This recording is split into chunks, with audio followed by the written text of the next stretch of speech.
बिस्मिल्लाहिर्रहमानिर्रहीम। अस्सलाम वालेकुम। कैसे हैं आप सब लोग? उम्मीद करता हूँ खैरियत से होंगे, खुशबाश होंगे। मैं बिल्कुल ठीक हूँ अल्हम्दुलिल्लाह। एक बार फिर से हाज़िर हूँ एक नई वीडियो के साथ। आज हम बनाने जा रहे हैं जी खीर। बहुत ही मज़े की बनती है और बनाना भी बहुत ईजी है। बहुत ही सिंपल से इंग्रेडिएंट्स से ये बन जाती है। टाइम थोड़ा सा ज़्यादा लेती है लेकिन बनाना बहुत ही ज़्यादा ईजी है। वीडियो स्टार्ट करने से पहले जस्ट एक रिक्वेस्ट है, चैनल पे नए आए हैं तो चैनल को सब्सक्राइब कर लें और बेल के आइकन पे भी क्लिक कर लें ताकि नेक्स्ट जो भी रेसिपी की वीडियो डाल रहा हूँ फ़ौरन उसका नोटिफिकेशन आपको मिल सके। और एक बात, अगर वीडियो आपको अच्छी लगती है तो काइंडली इसको लाइक कर दिया करें और शेयर भी कर दिया करें, इससे मेरी थोड़ी सी हौसला अफजाई भी होती है। तो चलिए जी, बगैर किसी देरी के वीडियो स्टार्ट करते हैं और देखते हैं कि मैं किन किन चीज़ों की ज़रूरत है और ये कैसे बनाई जाती है। सबसे पहले आप अपने हिसाब से जितनी आप खीर बनाना चाह रहे हैं उतना दूध ले लें। मेरे पास 25 लीटर दूध है जिसकी मैं अभी खीर बना रहा हूँ। आप इसका जितने भी आप बना रहे हैं 1 लीटर की भी बना सकते हैं, 5 लीटर की भी बना सकते हैं, उसके हिसाब से इंग्रेडिएंट भी आप यूज़ करेंगे। फ्लेम को आपने बिल्कुल मीडियम आपने ऑन कर लेना है और दूध को अपने हिलाते हुए इसको बॉईल होने देना अच्छी तरह से। खीर बनाने में सबसे मेन काम होता है इसको हिलाना। जितना आप इसको टाइम देंगे उतनी ही मज़े की ये खीर बनेगी। 25 मिनट तकरीबन हो चुके हैं मुझे हिलाते हुए और दूध हमारा जो है वो अच्छी तरह से हमारा बॉईल हो गया था। इस टाइम पे बर्तन मुझे थोड़ा छोटा लगा था तो इसलिए मैंने इसका हाफ़ दूध अलग कर लिया था। साथ ही मैंने तकरीबन 1.5 किलो के करीब जो चावल थे उन्हें मैंने भिगो के रखा था 3 से 4 घंटे के लिए। 2 बर्तन में किया मैंने दूध हाफ़ हाफ़, तो उसी हिसाब से आप चावल भी हाफ़ हाफ़ दोनों में ऐड कर लेंगे। जो सॉफ्ट राइस हैं आपके दोनों में ऐड करके आप इसमें इलायची ऐड कर लें। 5-5 अदद दोनों बर्तन में आप ऐड कर लें। साबुत ऐड कर लें, आप तोड़ने की कोई ज़रूरत नहीं है। और ये सब ऐड करने के बाद आपने इसे हिलाते जाना अच्छी तरह से, क्योंकि चावल ऐड करने के बाद जब फ्लेम थोड़ी सी नीचे तेज़ होगी, जो दूध होगा, जो चावल होंगे वो नीचे लगना शुरू हो जाएंगे। तो उसी चीज़ से बचने के लिए आपने इसको हिलाते जाना अच्छी तरह से, बिल्कुल आराम आराम से हिलाते जाएं। इस टाइम पे आप जितनी मेहनत करेंगे उतनी ही मज़े की आपकी खीर बनेगी। क्योंकि अगर एक बार नीचे से लगना शुरू हो जाएगी तो फिर वो आप उसको रोक नहीं पाएंगे, वो लगती जाएगी और आपकी सारी खीर जो है वो ख़राब हो जाएगी। मज़ीद 15 से 20 मिनट मुझे हो गए थे इसको हिलाते हुए और हमारा जो दूध है वो अच्छी तरह से बॉईल हो चुका है। चावल भी आप देख सकते हैं अच्छी तरह से इसमें गल चुके हैं। हिलाना आपने बिल्कुल बंद नहीं करना। जितना टाइम भी नीचे फ्लेम जलती रहेगी उतना टाइम चम्मच हिलता रहना चाहिए, क्योंकि जैसे ही आप चम्मच छोड़ेंगे वैसे ही नीचे से दूध लगना शुरू हो जाएगा।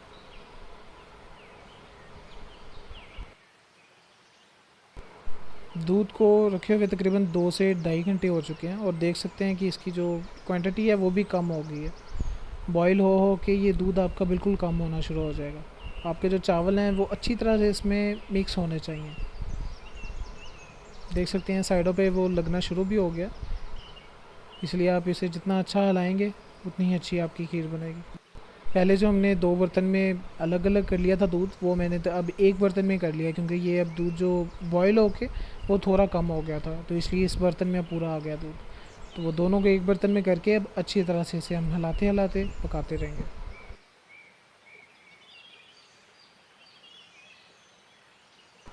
मज़ीद 20 से 25 मिनट के बाद आप देख सकते हैं कि अभी भी इसमें चावल जो हैं हल नहीं हुए। इसको मज़ीद आप हिलाते रहेंगे ताकि जो चावल हैं वो नीचे लगने नहीं चाहिए बर्तन के साथ। खीर जो है वो थोड़ा सा टाइम लेती है लेकिन बनती बहुत ही मज़े की है। वो एक कहावत भी है कि जितना गुड़ डालेंगे उतना ही ज़्यादा मीठा होगा। तो जितनी ज़्यादा आप मेहनत करेंगे उतनी ही मज़े की खीर बनेगी। अब तक तकरीबन मुझे 2.5 से 3 घंटे हो गए हैं चम्मच हिलाते हुए और मीडियम फ्लेम पे इसको पकाते हुए। लेकिन अभी भी आप देख सकते हैं कि इसमें चावल जो हैं इनमें कसर भी बाकी है। इसको मैंने तकरीबन रात को मैंने 8 बजे पकाना शुरू किया था और 12-1 बजे तक मैंने पकाया था। उसके बाद मैंने फ्लेम बंद कर दी थी और नेक्स्ट मॉर्निंग मैंने फिर सुबह फजर की नमाज़ के बाद दोबारा फिर इसे पकाना शुरू किया। अभी तक इसमें कोई भी इंग्रेडिएंट नहीं गया, सिर्फ दूध है, चावल है और इलायची है। इसके अलावा और कुछ भी इसमें ऐड नहीं किया। वही सब कुछ ऐड करके मीडियम फ्लेम पे इसको पका रहा हूँ मैं।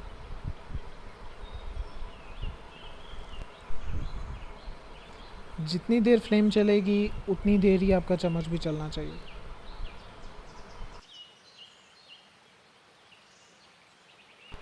मज़ीद 1 घंटे के बाद आप देख सकते हैं कि इसका जो क्वांटिटी है वो थोड़ी सी कम हो गई है और जो चावल जो इसमें है वो अच्छी तरह से हल हो गए हुए हैं। देख सकते हैं अच्छी तरह से इसमें चावल हल हो गए हैं। मज़ीद इसको आप चम्मच हिलाते रहना है। इस टाइम पे आपने, जब आपके चावल अच्छी तरह से हल हो जाएंगे उस टाइम पे आपने इसमें चीनी ऐड करनी है। 25 लीटर दूध था, उसमें मैंने तकरीबन 2 किलो के करीब चीनी ऐड की है। 1.5 किलो चावल थे और 2 किलो इसमें चीनी ऐड की है। चीनी ऐड करते जाएं और इसे हिलाते जाएं, क्योंकि जैसे ही आप चीनी इसमें ऐड करेंगे तो ये नीचे लगने का इसका बहुत ज़्यादा ख़तरा हो जाता है। तो चीनी ऐड करने के बाद आपने बिल्कुल भी चम्मच रुकने नहीं देना, हिलाते जाना है अच्छी तरह से।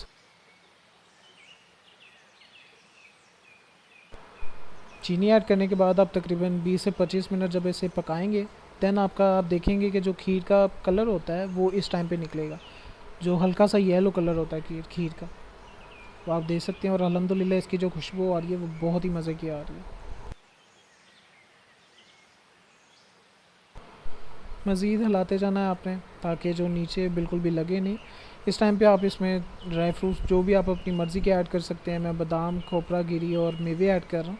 आप अपनी मर्ज़ी से कुछ भी ऐड कर लें, काजू, पिस्ता, बादाम, वो भी आपने एंड पे ऐड करना है। जब आप अच्छी तरह से आपको लगे कि आप जितनी भी थिक बनाना चाह रहे हैं आपकी खीर बन गई है, उस टाइम पे आपने ऐड करना है। जैसे कि इस टाइम पे मेरी जो खीर थी वो अल्हम्दुलिल्लाह अच्छी तरह से तैयार हो चुकी थी। कलर आप देख सकते हैं बहुत ही मज़े का तैयार हो गया। इस टाइम पे इसमें मैं ड्राई फ्रूट्स ऐड कर रहा हूँ बिल्कुल एंड पे। और फ्लेम भी बिल्कुल मैंने लो कर दी थी, जो दम वाली फ्लेम होती है वो उस फ्लेम पे मैंने रख के इसमें ड्राई फ्रूट्स ऐड किए।